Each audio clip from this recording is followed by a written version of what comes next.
Well, with ticket 7436, and we're doing a play test and a bit of a leak light show and tell.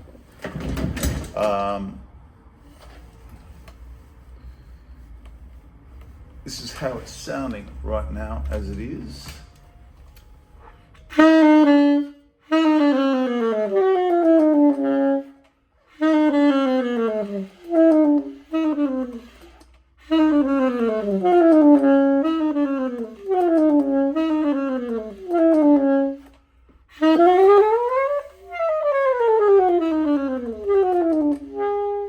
It's pretty tragic, but look, I had worse. How's it looking? The first thing I've noticed, actually from the top down, is this cork needs replacing.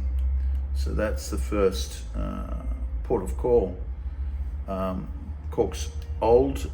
This pad is not a problem.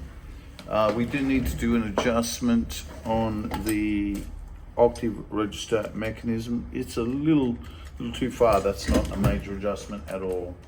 We will get that working right. This is a little loose to the neck and the tenon receiver. This is wobbling way too much movement, and so we're going to get that fixed. When we're talking about the seating of the pads, it's pretty typical. Not sure if you're going to see that here, but it's the stacks. They're out. They're all out. So lots of light coming out of these sacks. Lots of light coming out of the C, the low C, B flat, and B. The bell keys, they need aligning. The bell needs aligning.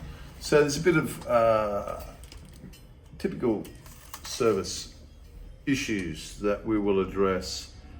We are going to put it all apart. We're going to dismantle, disassemble. Yeah, that's not going to work.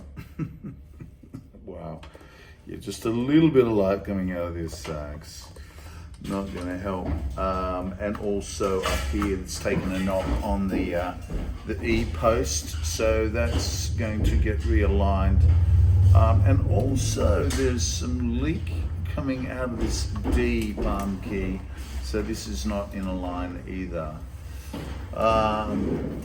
Yep, so we'll disassemble all the key work and we'll clean everything, clean all the pads, clean all the turn holes, clean all the hinge rods and tubes, and then we'll put the stacks back together, seat the stacks and clamp the key work so that it gets a nice seat in the pads.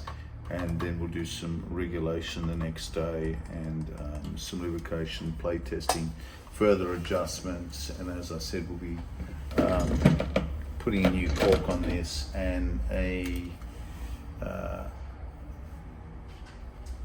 going to get this tenon and tenon receiver, the neck tenon and the tenon receiver to actually fit better because it's not fitting properly. That's about it for this sax.